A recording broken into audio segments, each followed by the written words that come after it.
Movie की starting scene में हमें 2007 का टाइम दिखाया जाता है। हम स्कूल में एक बच्चे को देखते हैं जिसका नाम रीड रिचर्ड्स होता है। रिचर्ड बाकी बच्चों से पढ़ाई में बहुत ही तेज और होशियार होता है। टीचर्स क्लास में सब बच्चों से एक क्वेश्चन करते हैं कि वो बड़े होकर क्या बनना चाहते हैं, जिस पर रीड रिचर्ड बताता है कि वो बड़ा होकर डॉक्टर या इंजीनियर नहीं बल्कि वो एक टेलीपोर्ट डिवाइस को बनाना चाहता है और उसने इस पर काम शुरू भी कर दिया है। लेकिन इस मशीन में काफी सारी कमियां हैं जिसे मैं वक्त के साथ इम्प्रूव करता जा रहा हूँ। रिचर्ड की बातों से टीचर को काफी गुस्सा आता है और वो उससे कहते हैं कि रिचर्ड ये कोई मजाक का वक्त नहीं है। टीचर रिचर्ड को डांटकर उसे अपनी सीट पर जाने का कहते हैं। वहीं पर हम बेन को देखते हैं जो कि रिचर्ड के आइडिया से काफी इन्फ्लुएंस हो गया होता है। नेक्स्ट सीन में हम बेन को देखते हैं जो कि वहां पर जाता है जहां पर वेस्ट मटेरियल होता है। वहीं पर उसे मिस्टर फैंटास्टिक यानी रिचर्ड दिखाई देता है जो कि अपने एक्सपेरिमेंट्स के लिए कुछ चीजों को वहां लेने आया होता है। तभी उसे बेन भी देख लेता है, लेकिन वो उसे अपना दोस्त बनाना चाहता था, जिस वजह से वो रिचर्ड के बारे में किसी को भी नहीं बताता है। इस वजह से उन दोनों में काफी अच्छी दोस्ती हो जाती है।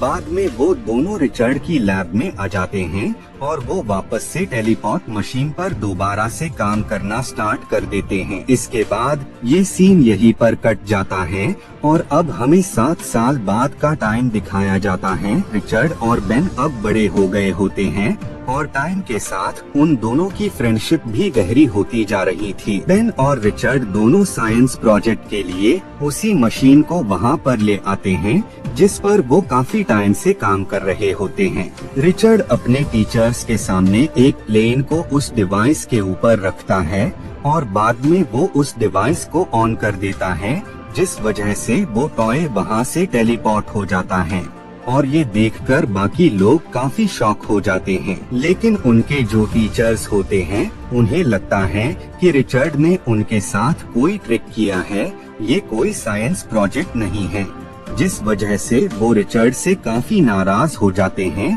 और वो उन दोनों को फेल कर देते हैं। तभी उनके पास एक शख्स आता है जो कि उनके डिवाइस को देखकर काफी खुश हो जाता है। ये शख्स असल में इनविजिबल वुमेन के डैड होते हैं। वो उन्हें बताते हैं कि वो भी इसी चीज पर रिसर्च कर रहे हैं और उन्हें भी अभी तक कुछ भी हासिल नहीं हुआ है।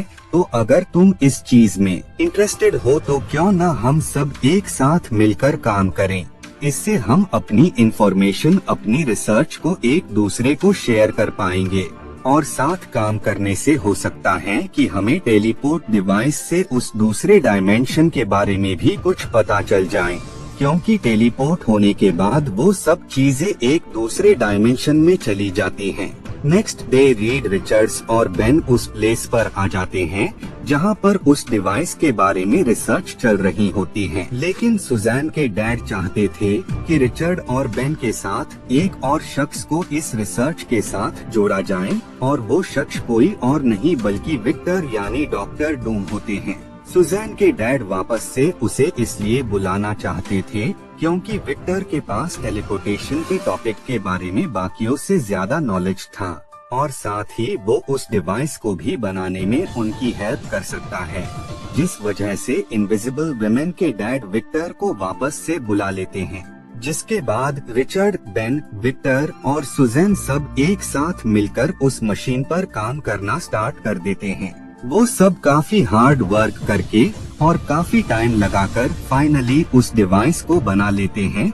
डिवाइस को बनाने के बाद ये टेस्ट करने के लिए एक मंकी को उस डिवाइस में बिठाते हैं और बाद में वो उस मशीन को ऑन कर देते हैं, जिस वजह से वो मंकी वहाँ से टेलीपोर्ट होकर दूसरे डायमेंशन में आ जाता है और बाद में वो उस मंकी को वापस से ले आते हैं। उस मंकी को सही सलामत देखकर ये सब काफी खुश हो जाते हैं क्योंकि इन्होंने वो डिवाइस बना लिया होता है जिससे किसी को भी एक प्लेस से दूसरी प्लेस टेलीपोर्ट किया जा सकता था, वो भी बस चंद पलों के अंदर। रिचर्ड ये डिसाइड करता है कि टेलीपोर्ट होने के बाद वो डिवाइस उन्हें किस प्लेस पर ले जाता है। इसी बात का पता लगाने के लिए रिचर्ड अकेले ही उस प्लेस पर जाने लगता है, लेकिन जो उसके बाकी दोस्त होते हैं वो भी उसके साथ उस डायमेंशन में जाने के लिए तैयार हो जाते हैं। और बाद में ये सब स्पेस सूट पहनकर उस डिवाइस को ऑन करते हैं और बाद में वो उस मशीन की वजह से दूसरे डायमेंशन में आ जाते हैं। वो प्लेस काफी अजीब होती है और साथ ही वहाँ पर हर तरफ एक ग्रीन लिक्विड होता है और जब विक्टर उसे टच करने जाता है तो वो उसी के अंदर गिर जाता है। इस बात से बाकी साइंटिस्ट काफी डर जाते हैं। तभी उस लिक्विड में हलचल होने लगती है और ये देखकर वो सब उस डिवाइस से वापस अपनी दुनिया में आ रहे होते हैं, लेकिन वो ग्रीन लिक्विड उस प्लेस पर भी पहुंच जाता है और बाद में उसके अंदर से काफी एनर्जी निकलती है, जिससे ये सब के सब उस एनर्जी से इफेक्ट हो जाते हैं और उनके अंदर सुपर पावर्स आ जाती हैं। रिचर्ड के अंदर अपनी बॉडी को फ्लेक्सिबल करने की पावर आ जाती है। सुजैन के अंदर इनविजिबल होने की, बेन एक स्टोन जायंट यानी थिंग में, और जॉनी के अंदर आग की पावर आ जाती है। बाद में जब रिचर्ड को होश आता है तो वो खुद को देखकर काफी टेंशन में आ जाता है कि उस एनर्जी ने उसे क्या से क्या बना दिया। जिसके बाद रिचर्ड अपने आप को ठीक करने और इस चीज का इलाज ढूंढने के लिए वहाँ से निकल जाता है और ऐसे ही 1 साल भी बीत जाता है।